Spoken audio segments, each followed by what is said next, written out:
Hi, it's Amanda here from Patchwork and Papercraft, and on we go with the next video in making our first quilt, starting from the fundamentals.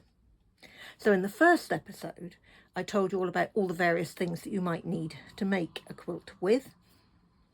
The second one showed you how to make your 4 patches, and you ended up with, let me grab one, 10 that look like this, which should all now be ironed nice and flat and ready to go. Now, just to remind you, this is what we're making. These little squares are made using 2.5-inch squares, which you will see in a moment. You can skip this part if you wish and move on to further into the video where and just join these together. Won't make any difference to the overall size of your quilt. All right, but if you like the look of these, then this is how you make them. So here I've got some contrasting fabric. This is on the metre. There's lots of it, loads of it in fact. So if I try and open it out, you know, there's tons and tons and tons of it. What I'm trying to do, I'll show you in a second as soon as I've done it, is find the short end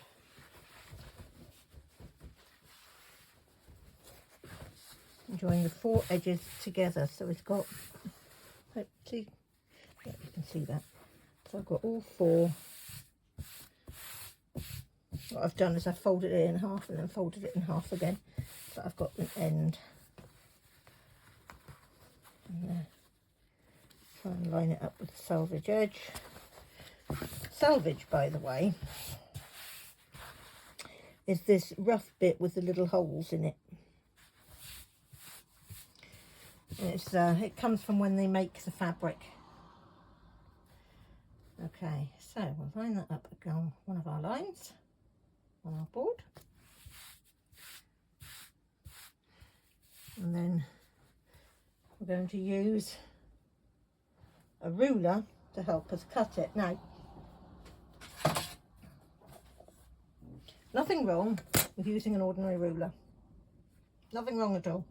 Slightly harder, but it can easily be done.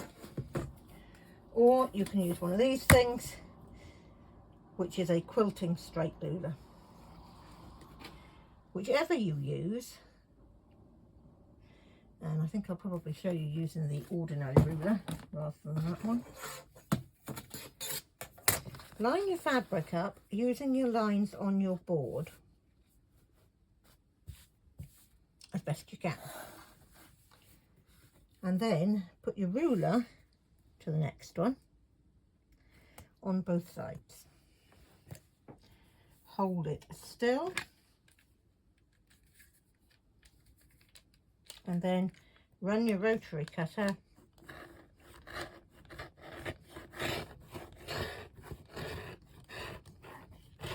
all the way along. I think my rotary cutter's gone a bit blunt.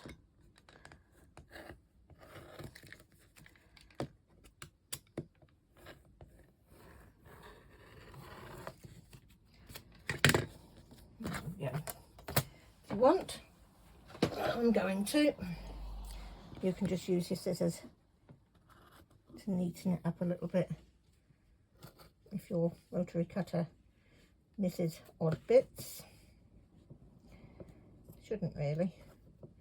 I think, as I just said, I think my rotary cutter's got a bit on the blunt side.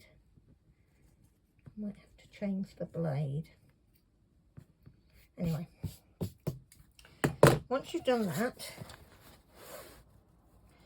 we now need 2.5 inches. So again, line it up against a line and find out where 2.5 inches is, and 2.5 will be, yeah, those little dotted lines. Let's see if I can make sure that I've done that. I think I'll do it a tiny bit more than 2.5 just to make absolutely sure that I've got 2.5.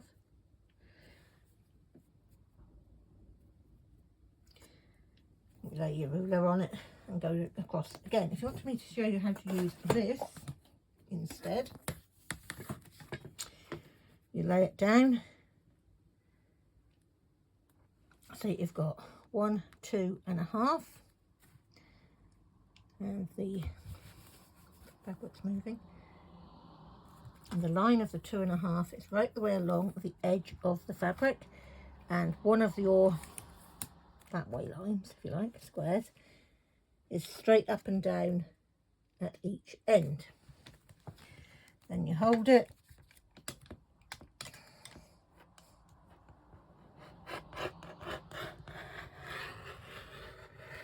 and cut it, and that'll give you a 2.5 inch strip without going to remove the selvage edge, because we don't want those little holes in it, do we? Remove it to when we can avoid those. Make sure one of your lines on your ruler is along the edge, or line it up on your mat and cut off that end. That gets rid of all the selvages. Okay, next, turn it around so that the raw edges are this side. Line up your 2.5 again. Let's do it with the ruler the right way up. You might be able to see what I'm doing. Okay, so we've got 2.5 by 2.5, but if you actually do it like that, because it's right along the edge, it's actually more difficult. So I'm going to move it up a bit. There we go. I've got the number 2 line along the edge of the fabric. Let me bring it in a bit closer. There we go. So I've got the number 2 line along the edge of the fabric. I've got the 2.5 line along the end, straight on this end as well, and we'll cut. And that gives us 2.5 inch squares. So we'll do that again. 2.5 line down the edge. Make sure that we've got a solid line across the top, and cut.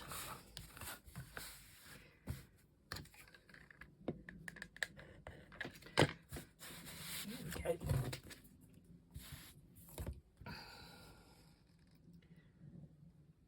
2.5, 2.5.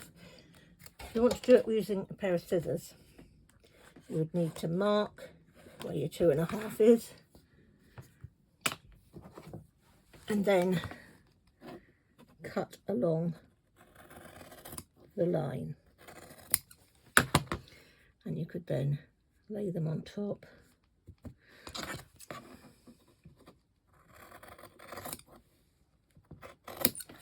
Cut again, lay them on top, or lay one on top is probably better really, rather than all of them.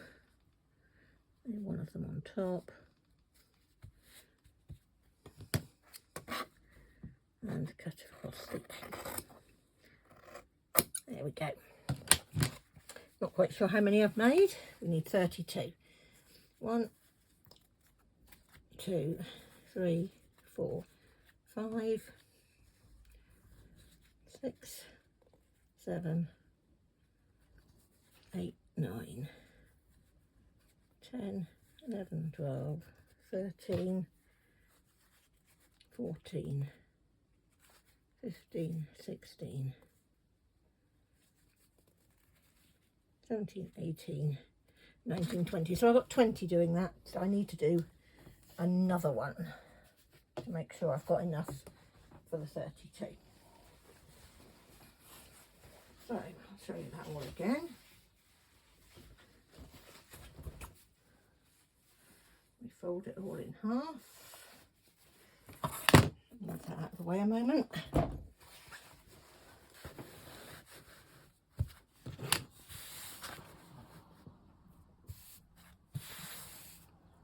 If you haven't got enough room, pardon me, if you haven't got enough room for this, you can fold it again.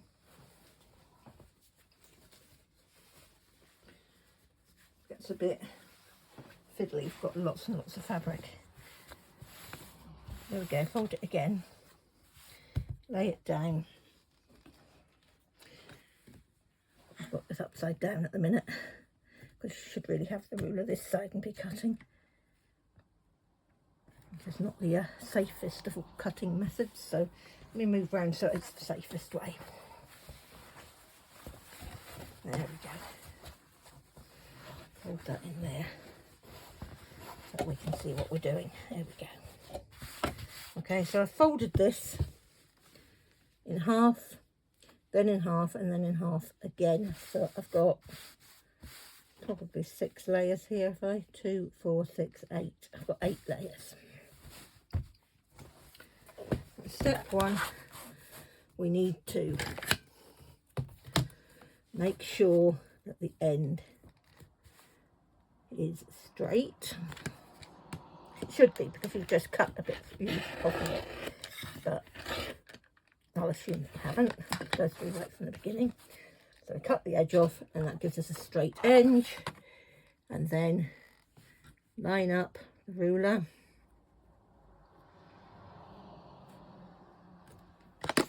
So your 2 is across there, and a straight edge down. Now, actually, you can do this using your square.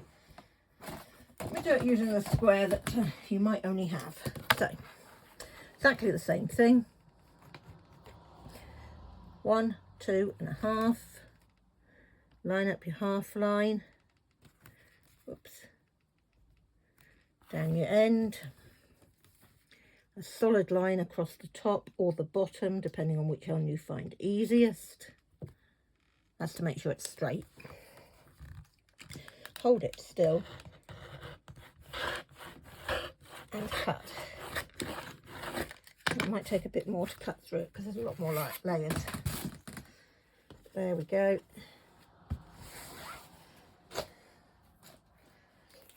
And then we want to cut that into 4 inches, into 2.5. So we need to open it to do that. We can't do that with it that far together, because what we'll end up with is tiny, well, we'll waste fabric. So we'll open it up. We'll cut off the selvage edge. Got to keep remembering to make sure you can see what I'm doing. Line up a solid line along there so that you can cut off the selvage edge, and then lay it down, fold it back into 4s if you want. You have to cut that end too if you do. We just cut this end as well.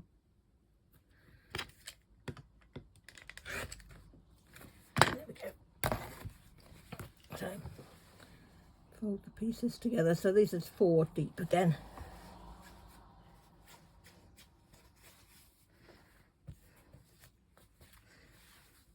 There we go.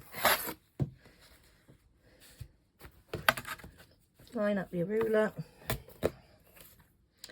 So you start with the 1. There we go. 1, 2.5. Bring it a little bit closer so you can see it. 1, 2.5 goes down that side. See if I can bring it really, really, really close. You might be able to see it a bit better there. There we go. So your 2.5 line is down the very edge of the fabric, down here. So it's 2.5 to here. Solid line across the edge, along the edge, and cut. As I said, you can use scissors instead, just place them back on top. Once you've got the first one cut, which is obviously going to be the hardest, you can then just lay them on top and cut them. Or you can go through and do them all using your ruler.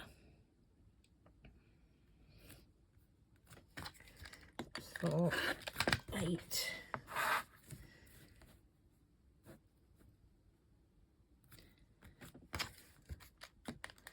12. You don't have to do blue, by the way, to do any colour you like. I just happen to have some dark blue, which makes a contrast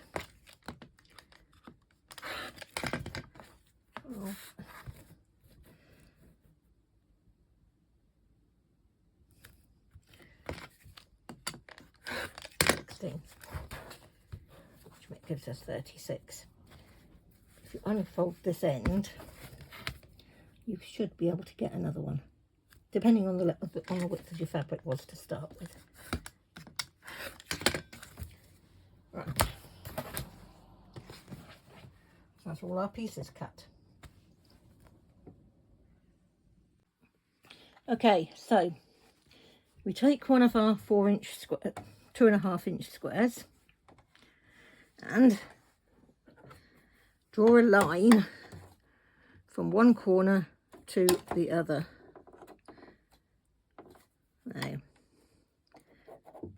you use a pencil, you can use a bit of chalk, you can use a pen, whatever you use. You don't want it bleeding through to the other side, because the other side might show, this side won't.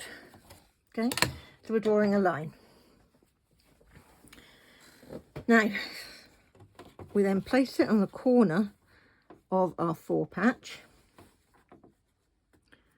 so that goes exactly in the corner, and it goes across like that. Okay, which is actually the 4th time I've attempted to do this video. First time my machine decided to unthread. What happens the next time? I can't remember. And we had somebody at the door, so let's hope it works this time. Anyway, you line up the centre point of your foot with that line, and if you're using tape, the other end, the other corner, with that tape, with the centre line of the tape. And you go along, making sure you keep that centre line on that line, all the way down. And then we'll cut it, the thread. We should then be able to take this bit that's lying on the fabric and fold it up. Okay. Use my nails along the edge, and it should match the top quite happily. Okay. Let's see if I've got one here that I haven't done yet. Yes. Let me show you what happens if you don't go on that line. So I'm going to come the wrong side of that line. Which side? Go that side. So if you're not going at the right side of the line and you're getting a bit wiggly wobbly, what happens? Well, when you get to this point, you turn it up and it's a funny shape. It's not meeting. It should be like that, yeah? It should meet. It should be a nice square edge. It'll overlap a little bit, but it shouldn't be too bad. Like that one, yeah? Meets. When we've just done, that's really weird, isn't it? If I turn it over, it's peculiar, isn't it? It doesn't match, it doesn't fit. And I'm afraid if you've done that, all you can do is take your quick unpick and unpick it. Sorry, and all that, that's all you can do. It's wrong. Let's see how fast we can get this out. A couple of ways of doing this, actually.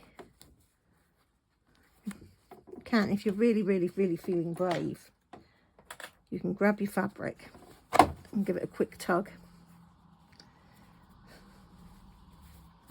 Okay, so let's do that again. We'll line it up so that that's nicely in the corner, and stick a pin in it to hold it still while you take it to the machine. Line your centre with your centre of the point. Come down nice and slowly, making sure that your centre point lines up with that line all the way down.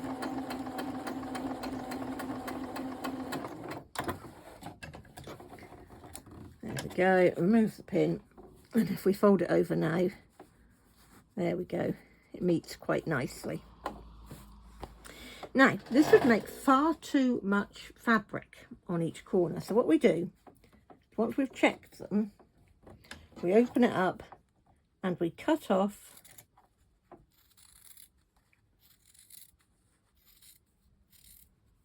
along the outside so that it lays nicely. Obviously you do need to check them first, because if they are way out, then, well, you're going to need to, as I just said, unpick them and do them again. There we go. Cut it around about 1/4 inch. You can do it. You don't want it too much smaller than that. You run the risk of it coming apart.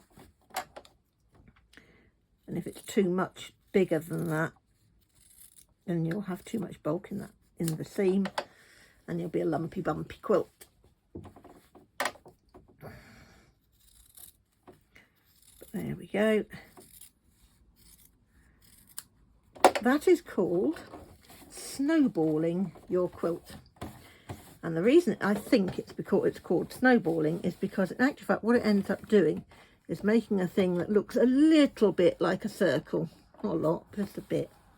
I wonder if I can show you that if I bring you out a bit.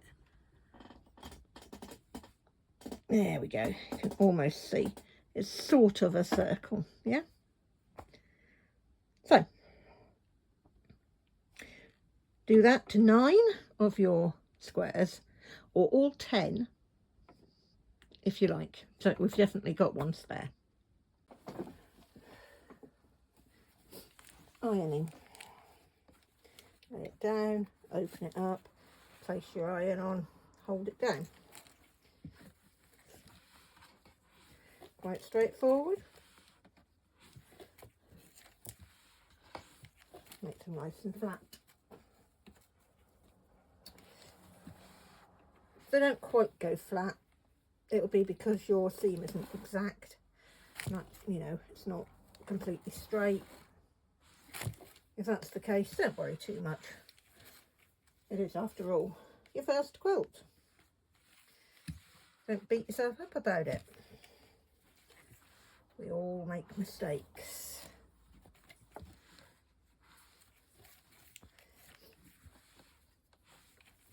And how long has it taken so far? Well, I think I've not done it all in one go, but I think I've probably spent a good 3 or 4 hours so far on making the quilt.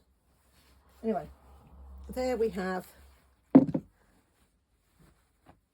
our 4 patches.